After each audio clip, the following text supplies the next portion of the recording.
गुजरात केंद्रीय विश्वविद्यालय के चतुर्थ दीक्षांत समारोह में मेरे साथ मंच पर उपस्थित डॉक्टर हसमुख अढ़िया, कुलाधिपति गुजरात केंद्रीय विश्वविद्यालय, गुजरात सरकार के सम्माननीय उच्च और तकनीकी शिक्षा मंत्री श्रीमान ऋषिकेश भाई पटेल, श्री रमाशंकर दुबे जी, कुलपति गुजरात केंद्रीय विश्वविद्यालय, श्री एच.बी. पटेल, रजिस्ट्रार गुजरात केंद्रीय विश्वविद्यालय, मेरे सामने बैठे हुए सभी सुज्ञजन, विश्वविद्यालय से जुड़े हुए गुरुजन और विशेष रूप से आज के कार्यक्रम के उत्सव मूर्ति ऐसे जिन विद्यार्थियों को आज विद्यार्थी जीवन समाप्त हो कर समाज जीवन में पदार्पण कर रहे हैं, इस सभी उपाधि प्राप्त करने वाले विद्यार्थी भाइयों बहनों को मेरा नमस्कार और शुभकामनाएं। सबसे पहले आज 300 से ज्यादा विद्यार्थी यहाँ पर इस सभागार में उपस्थित है। ये कार्यक्रम समाप्त होने के बाद शायद आपका विद्यार्थी जीवन समाप्त हो जाएगा, मगर एक बात मैं जरूर कहना चाहता हूं कि आपके अंदर के विद्यार्थी को कभी भी मरने मत देना। अंतिम सांस तक जो व्यक्ति विद्यार्थी बना रहता है वो ही समाज को, दुनिया को और ब्रह्मांड तक की व्यवस्था को सुव्यवस्थित करने के लिए कुछ देकर जा सकता है। आज से आप आपके विद्यार्थी जीवन में जो कुछ भी प्राप्त कर रहे हैं, इसके आधार पर आपके व्यक्तिगत जीवन को सजाने में, संवारने में लगेंगे, आपकी व्यक्तिगत कैरियर को बनाने में लगेंगे और आपके विकास के माध्यम से देश के विकास के लिए भी आप बहुत बड़ा योगदान कर पाएंगे। अतः मैं आप सभी को मनपूर्वक बहुत बहुत बधाई और शुभकामनाएं देता हूं कि आपकी ये आज से शुरू होने वाली यात्रा बहुत शुभ हो। मेरी अनंत अनंत शुभकामनाएं हैं। मित्रों, आज जब मैं यहाँ आया हूं और आप सभी लोग विद्यार्थी जीवन समाप्त कर जा रहे हैं, उपाधि प्राप्त कर जा रहे हैं, उस वक्त मैं आपको ये बात की और आपका ध्यान जरूर दिलाना चाहता हूं कि आपकी जो बैच है गुजरात केंद्रीय विश्वविद्यालय की, वो अमृत महोत्सव की बैच के रूप में जानी जाएगी। इसका आपको हमेशा बोध रहना, क्योंकि ये वर्ष जो है आजादी के अमृत महोत्सव का वर्ष है। हमारे देश की आजादी को 75 साल समाप्त हुए हैं और उसी वर्ष में आप यहां से उपाधि प्राप्त कर पदवी प्राप्त कर कुछ लोग मेडल प्राप्त कर जा रहे हैं।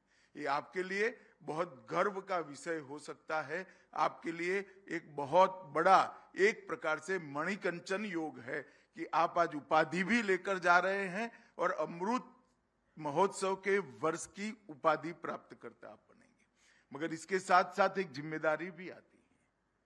हमारे देश के प्रधानमंत्री जी ने अमृत महोत्सव को, आजादी के 75 साल के उत्सव को देश की जनता के सामने बहुत मुहिम तरीके से सोच विचार कर रखा है। उन्होंने आजादी के अमृत महोत्सव को मनाने के लिए 3 उद्देश्य रखे। एक तो युवा पीढ़ी, बच्चे और किशोर, तीनों अवस्था में जीने वाले लोग इस देश के आजादी के इतिहास को जाने। आजादी प्राप्त करने के लिए इस देश ने जो संघर्ष किया, 1857 से लेकर 1947 तक 90 साल तक एक बहुत लंबा संघर्ष करने के बाद हमें आजादी प्राप्त हुई है। इसके इतिहास को हम जाने और उसके उद्देश्यों को हम समझें। दूसरा, ये 75 साल में हमने काफी कुछ अचीव किया है। हम सुई नहीं बना सकते थे, वहां से जाकर चंद्रमा तक जाने की यात्रा ये 75 साल में हमने पार करी है। उन उपलब्धियों को भी हम समझे।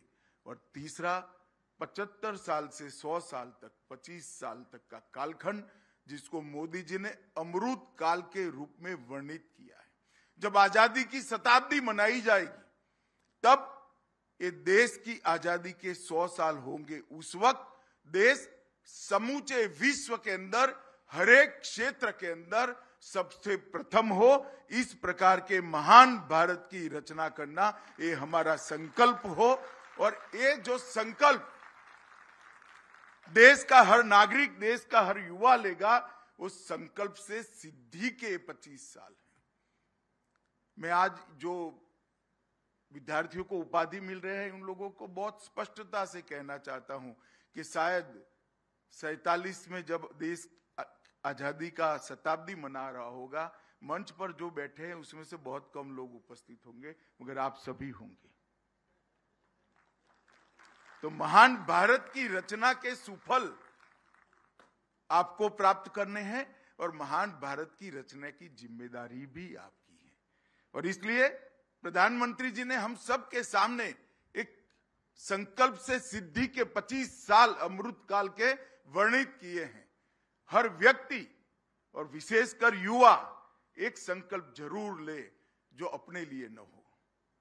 अपने लिए आप जरूर संकल्प करिए। आपके व्यक्तिगत जीवन में आप आसमान को छूने वाली ऊंचाइयों को प्राप्त करिए, इसमें कोई आपको रोक नहीं सकता, रोकना भी नहीं चाहिए और सबकी शुभकामनाएं हैं।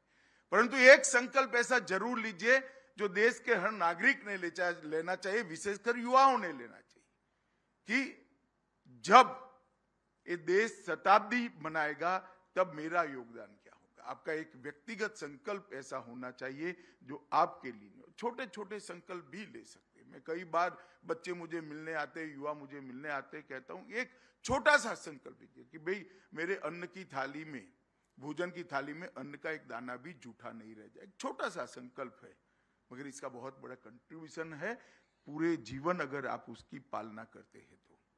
एक छोटा सा संकल्प कि मैं माता पिता को प्रणाम कर कर ही घर से बाहर निकलूंगा, छोटा सा संकल्प है, मगर इसकी अगर आप पालना करते हैं तो जीवन में बहुत बड़ी उपलब्धि मिलने वाली।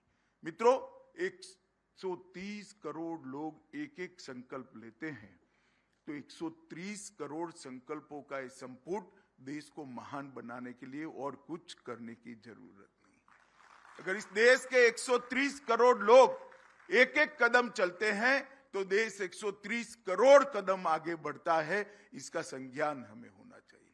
और व्यक्तिगत जीवन में मेरे अनुभव के आधार पर मैं बताता हूं कि संकल्प का जीवन में बहुत महत्व होता है। जब संकल्प लेते हैं तो संकल्प से सिद्धि की ओर जाते वक्त बहुत सारे व्यवधान आते हैं, बहुत सारी दिक्कतें आती हैं, बहुत सारे प्रलोभन भी आते हैं, मगर संकल्प को दृढ़ता से अगर हम पकड़ कर रखते हैं तो स्वभाव में एक जिद पैदा होती है। वो जिद ही व्यक्ति को बड़ा बनाती है, वो जिद ही व्यक्ति को सफल करती है। आप भी एक संकल्प लेकर अनुभव करना। इस संकल्प को सिद्ध करने के लिए, इसकी पालना करने के लिए हर रोज दिक्कतें आएगी, मगर वो दिक्कतों को जब आप पार करोगे तब आपके स्वभाव के अंदर लक्ष्य को प्राप्त करने की एक जिद खड़ी होगी जो आपके व्यक्तिगत जीवन में आपको आगे ले जाएगी। तो मैं इतना जरूर कहना चाहता हूं कि आप गुजरात में पढ़े लिखे हैं। भारत की एक कोना, पश्चिमी छोर का कोई युग ऐसा नहीं है जहां गुजरात ने कंट्रीब्यूट नहीं किया है। हर समय पर इतिहास उठाकर देख लीजिए, महाभारत काल में श्री कृष्ण से लेकर कई सारे लोग, अनगिनत लोगों ने इस देश को कंट्रीब्यूट किया है। महात्मा गांधी, सरदार पटेल, दयानंद सरस्वती, के.एम. मुंशी, ढेर सारे लोग। और मैं आपको बताना चाहता हूं यही भूमि है जहां श्री अरविंद और अंबेडकर जी ने भी अपने विचार का पिंड बनाने का काम किया था। ये यही भूमि है। तो आपको सदैव याद रखना चाहिए कि आप ऐसी भूमि से शिक्षा प्राप्त कर कर जा रहे हैं जिस भूमि का कंट्रीब्यूशन करने का, जिस भूमि का योगदान करने का बहुत बड़ा इतिहास है। मित्रों, आज लगभग 300 से ज्यादा विद्यार्थी यहाँ से पदवी प्राप्त कर कर जा रहे हैं। मैं यहाँ आने से पहले गुजरात केंद्रीय विश्वविद्यालय का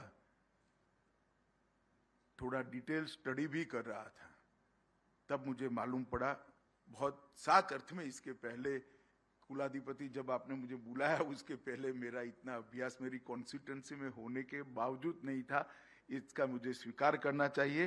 परंतु मैंने जब इसका अभ्यास किया तब मालूम पड़ा कि इतने कम समय के अंदर आपके विश्वविद्यालय ने बच्चों बहुत बड़े मानांक सिद्ध किए हैं, बहुत बड़ा अचीवमेंट प्राप्त किया। और विशेषकर मैं कुलपति महोदय को पुस्तकालय के लिए बहुत बहुत साधुवाद देना चाहता हूं, क्योंकि कितने बच्चे पीएचडी करते हैं, कितने शोध पेपर को दाखिल करते हैं और कितने उपाधि प्राप्त कर जाते हैं, इसका कोई महत्व नहीं है। कौन से विद्यालय की, विश्वविद्यालय की लाइब्रेरी कैसी है, पुस्तकालय कैसा है, इससे ही इसकी कंट्रीब्यूशन की। तो मैं बहुत बहुत बधाई दोनों लोगों को देना चाहता हूं कि बहुत मन के साथ इसका जतन किया गया है। जिन जिन लोगों ने भी कार्यभार संभाला होगा उन्होंने जतन करा होगा। मैं सभी गुरुजनों को और विद्यार्थियों को हमारी नई शिक्षा नीति के बारे में भी जरूर ध्यान दिलाना चाहूंगा। आमतौर पर शिक्षा नीतियों का इतिहास है, 2 शिक्षा नीति आई, हमेशा विवाद में घिरी रही। कई सारे बीच बीच में आयोग भी बने शिक्षा में सुधार के लिए, हमेशा विवाद में घिरे रहे, क्योंकि दुर्भाग्य से हमारे यहाँ शिक्षा व्यवस्था को आइडियोलॉजी के साथ जोड़कर देखने की एक परंपरा बन गई और शिक्षा नीति को आइडियोलॉजी के सांचे में डालने की भी एक परंपरा बन गई। परंतु मोदी जी जो शिक्षा नीति 2020 में लाए हैं, इस पर ना कोई विरोध कर पाया, ना इसके बारे में कोई आरोप कर पाया, और एक प्रकार से सर्वस्वीकृत पूरे समाज ने इसको कर आज इसके इम्प्लीमेंटेशन के लिए पूरा देश आगे बढ़ रहा है। मगर वो शिक्षा नीति को आप ध्यान से, बारीकी से जरूर पढ़ना चाहिए। विशेष आग्रह मेरा गुरुजनों के लिए है, क्योंकि शिक्षा नीति को जब आप बारीकी से देखेंगे तो ढेर सारे, इसको अगर शब्दों से पढ़ेंगे तो इसकी आत्मा समझ में नहीं आएगी। जिसको कहते हैं अंग्रेजी में बिटवीन द लाइन पढ़ेंगे तब जाकर मालूम पड़ेगा कि शिक्षा नीति के निहितार्थ क्या है। और मैं समझता हूं कि भारत के युवाओं को विश्व के युवाओं के सामने किसी भी मंच पर खड़ा करने कई मूल रामबाण अगर कहीं है तो हमारी नई शिक्षा नीति के अंदर है। और केंद्रीय विश्वविद्यालय गुजरात को भी मैं कहना चाहता हूं कि नई शिक्षा नीति के इम्प्लीमेंटेशन के लिए आपने जो कुछ भी किया है वो पर्याप्त नहीं है, उसको और खंत और मन के साथ नीचे तक पहुंचाने के लिए करना पड़ेगा। एक व्यापक विचार विमर्श के बाद इस शिक्षा नीति को बनाया गया है। जब बन रही थी तब मैं पार्टी का अध्यक्ष था। पार्टी के अध्यक्ष के नाते मैं भी इसके अंदर काफी चर्चाओं में शामिल होता रहता था, परंतु संकुचित सोच के दायरे से हमारी शिक्षा को समग्रता से बाहर लाने का काम ये शिक्षा नीति करने वाली है। और इस शिक्षा नीति विद्यार्थियों के अंदर पड़े हुए बचपन से लेकर जब तक विद्या समाप्त होती है, विद्या का कालखंड समाप्त होता है, जितनी भी क्षमताएं पड़ी हैं वो सभी क्षमताओं को प्लेटफॉर्म देने का काम इस शिक्षा नीति के अंदर है। मित्रों, शिक्षा का उद्देश्य अच्छी नौकरी प्राप्त करना, किसी एक विषय में अच्छा ज्ञान प्राप्त करना, अपने व्यक्तिगत जीवन को सुधार लेना, संवार लेना, ये नहीं है। शिक्षा का उद्देश्य संपूर्ण मानव बनना, यही शिक्षा का उद्देश्य है और इस दिशा में हमेशा पुरुषार्थ करना चाहिए। और ये शिक्षा नीति आपको मौका देती है एक संपूर्ण मानव बनने का। पूर्ण मानव बनने का काम यही शिक्षा नीति के माध्यम से हो सकता है। और इसको आप बारीकी से देखें तो भारतीय जीवन मूल्यों के आधारित परंतु आधुनिक से आधुनिक शिक्षा पद्धति को बनाने का काम ये नई शिक्षा नीति ने किया है। इस नीति के द्वारा डिजिटल व ग्लोबलाइज दुनिया में भी भारतीय शिक्षा व्यवस्था को किस प्रकार से प्रस्तापित किया जाएगा, इसकी भी पूरी डिजाइन इस शिक्षा नीति के अंदर है। नई शिक्षा नीति का उद्देश्य ऐसे विद्यार्थियों को गढ़ना है, ऐसे नागरिकों को बनाना है जो राष्ट्र गौरव के साथ साथ विश्व कल्याण की भावनाओं से ओतप्रोत हो, अपनी अंदर पड़ी हुई ईश्वर दत्त सभी शक्तियों को मौलिक रूप से विकास करते हुए राष्ट्र के साथ साथ विश्व का कल्याण करने की भी सोच रखे। इस प्रकार की ये शिक्षा नीति के अंदर सभी व्यवस्था है। एक प्रकार से आप समझ पाओ, ऐसी भाषा में कहूं तो ग्लोबल सिटीजन बन पाओ, इस प्रकार की सभी व्यवस्थाएं इसके अंदर है। जो श्री अरविंद ने विश्व मानव की कल्पना की थी, वो विश्व मानव की कल्पना को चरितार्थ करने के लिए इस शिक्षा नीति के अंदर बहुत बड़ी व्यवस्था है। शिक्षा नीति में ट्रस्ट दिया गया है मातृभाषा पर। मैं मातृभाषा के अंदर शिक्षा हो, प्राथमिक शिक्षा हो, मातृभाषा की बोलचाल बढ़े, मातृभाषा में पढ़ाई लिखाई बढ़े, इसका बड़ा पक्षधर हूं। कई लोग मुझे कई बार कहते हैं कि आपके विचार दकियानुसी विचार है। मैं उनसे कोई जवाब नहीं देता, परंतु मैं एक बात बहुत स्पष्ट करना चाहता हूं कि व्यक्ति मातृभाषा से अच्छा किसी भी भाषा में सोच नहीं सकता है। व्यक्ति मातृभाषा से अच्छा किसी भी भाषा में सोच नहीं सकता है। ये बात को हमने शिक्षा का मूल वाक्य मानकर आगे बढ़ना पड़ेगा। मातृभाषा ही व्यक्ति के अंदर जो सोचने की क्षमताएं हैं, इसको अनेक पंख लगा देती है। मातृभाषा ही विश्लेषण की क्षमताओं को बढ़ाती है। मातृभाषा ही तर्क को धार देती है। मातृभाषा ही निर्णय पर पहुंचने के लिए आत्मविश्वास पैदा करती है। और मातृभाषा ही अभिव्यक्ति में बोल्डनेस लाती है, अभिव्यक्ति के अंदर निर्भीकता लाती है। अगर हम अपनी मातृभाषा में सोचना शुरू करें, तो मैं निश्चित रूप से करता हूं, विशेषकर जो विद्यार्थी शोध कार्य कर रहे हैं, आपके शोध कार्य में पैनापन लाना है, आपको शोध कार्य में अंजाम तक लाना है, ले जाना है, तो आप अपनी मातृभाषा में सोचिएगा, आपको बहुत फायदा होगा। इसलिए इस शिक्षा नीति के अंदर हमने व्यवस्था करी है कि प्राथमिक शिक्षा मातृभाषा में होनी चाहिए। और मैं तो वहां तक कहता हूं कि टेक्निकल एजुकेशन और मेडिकल एजुकेशन के अंदर भी मातृभाषा में शिक्षा करनी चाहिए। और हमारी भाषा तो लचीली है, हमारे शब्दकोश को हम बढ़ा सकते हैं। मानो गुजरात में आप है, मेरे सामने भागेश भाई बैठे, गुजराती शब्दकोश की रचना में हम मेडिकल साइंस के कई सारे शब्दों को गुजरात के शब्द कर स्वीकार कर सकते हैं। हम बड़ा बनाए शब्दकोश को। अगर टेक्निकल एजुकेशन के कुछ मूल शब्द गुजराती भाषा में नहीं है, तो दूसरी भाषा के हम स्वीकार कर ले। हमारी भाषाएं बड़ी लचीली है, इसको विस्तृत करना चाहिए। परंतु मातृभाषा में शिक्षा से ही आप जहां पैदा हुए हैं उस राज्य को, इस देश को आप समझ पाएंगे, इसकी संस्कृति को समझ पाएंगे। संस्कृति के साथ साहित्य, व्याकरण के साथ आपका जुड़ाव तभी होगा जब मातृभाषा में आप पढ़े होंगे। शिक्षा को और शिक्षा के माध्यम को करियर के साथ नहीं जोड़ना चाहिए। शिक्षा व्यक्ति के अंदर पड़ी हुई सभी क्षमताओं को निर्बाध रूप से बाहर लाने का माध्यम होना चाहिए। शिक्षा अच्छी नौकरी प्राप्त करने का साधन नहीं,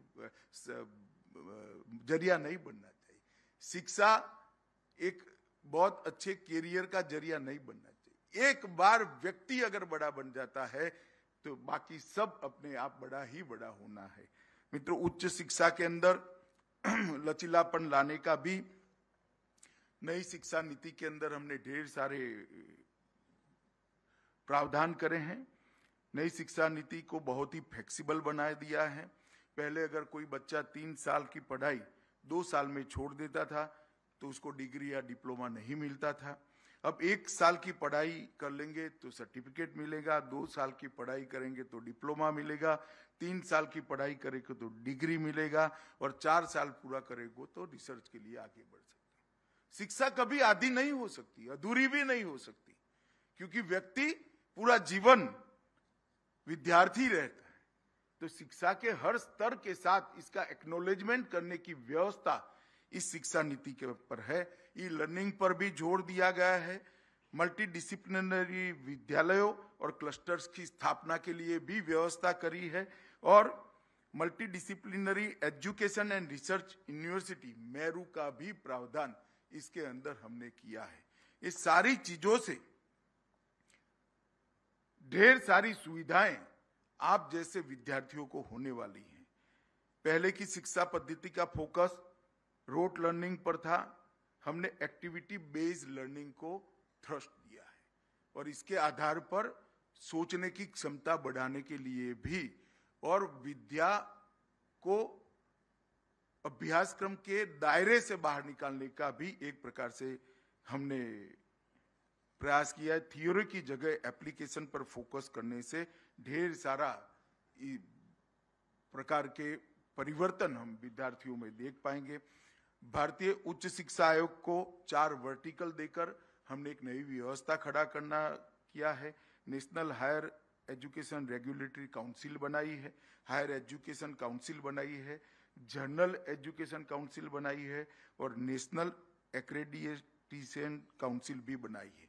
इस प्रकार से भारतीय उच्च शिक्षा आयोग के 4 वर्टिकल बनाकर हमने बहुत आगे तक शिक्षा के लिए सोचकर इसके अंदर प्रयोग करने का निर्णय किया है और ये सफल प्रयोग होंगे। टेक्नोलॉजी का रोल भी बढ़ाया है और लगभग टेक्नोलॉजी के माध्यम से पूरे देश की आबादी की क्वालिटी ऑफ लाइफ के अंदर सुधार लाने का काम अभी हमने जो दिखा है, ये इनिशिएटिव को भी शिक्षा नीति के अंदर दिया गया है।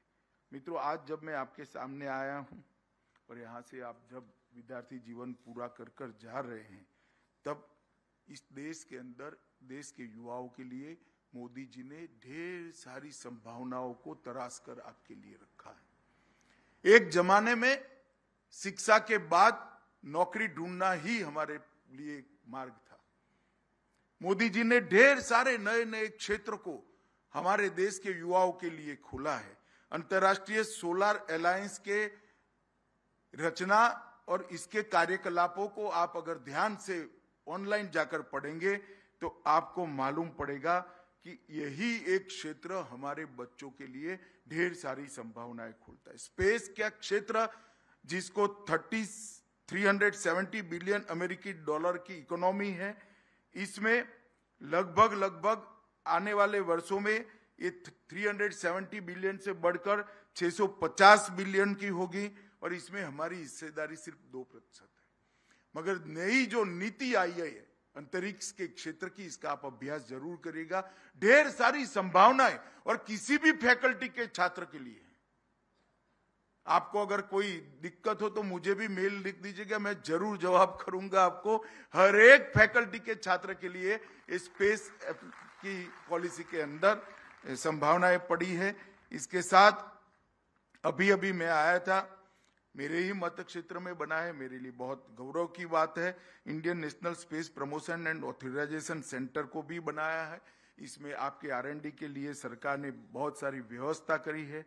रिसर्च एंड इनोवेशन के लिए भी ढेर सारा पैसा बजट में अंदर अब प्रोविजन होने लगा है। अमेरिका की जीडीपी में, इतनी बड़ी जीडीपी में वो 2.8% खर्च करते हैं, इजराइल 4.3%, दक्षिण कोरिया 4.2% और भारत 0.7%।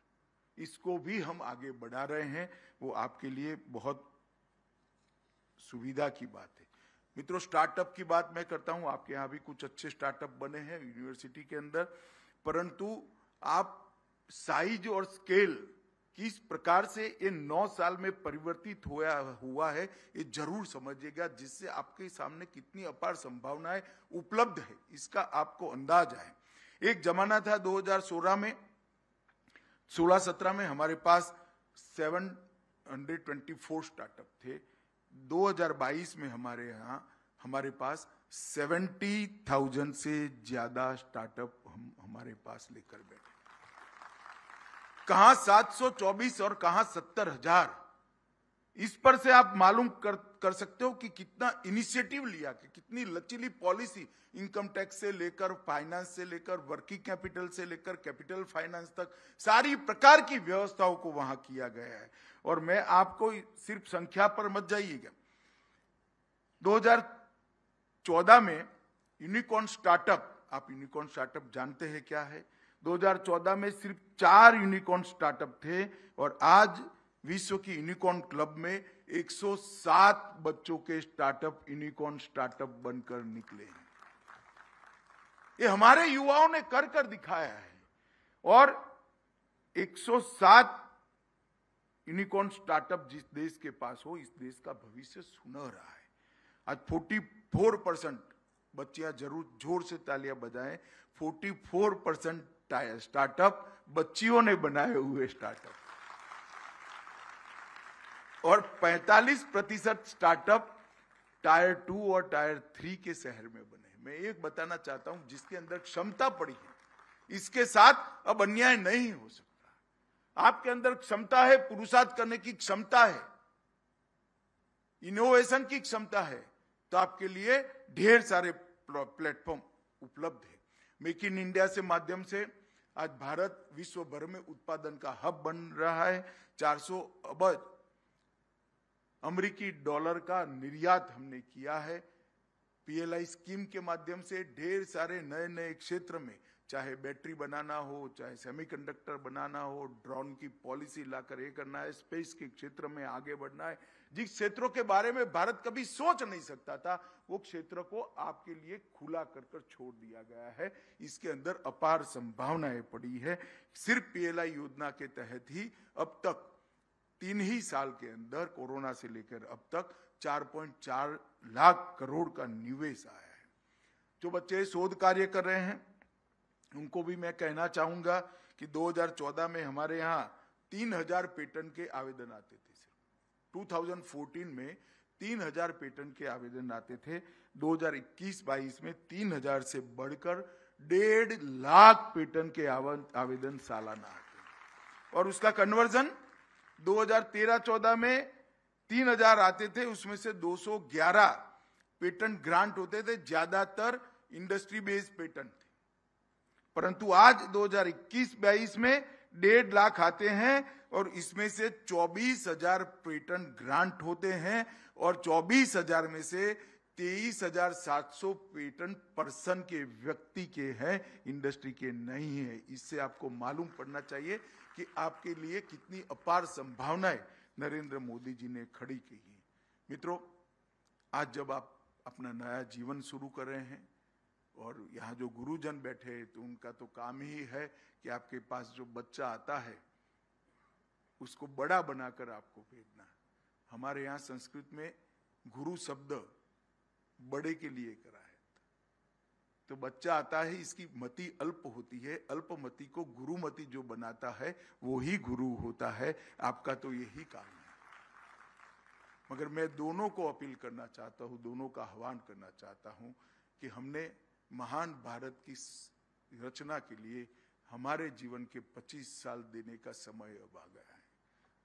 दुनिया में किसी भी देश ने कुछ सिद्ध किया है तो वो जनता ने ही किया है, लोगों ने ही किया है, विशेषकर युवाओं ने किया है। मैं सारे युवा विद्यार्थियों का आह्वान करना चाहता हूं, ये 25 साल आंख मूंद कर मेरे जीवन में भारत सर्वप्रथम और दुनिया में भारत सबसे प्रथम, ये निर्णय को आप मंत्र बना लीजिए और आगे बढ़िए। मेरी अनंत अनंत शुभकामनाएं आप लोगों के पास है।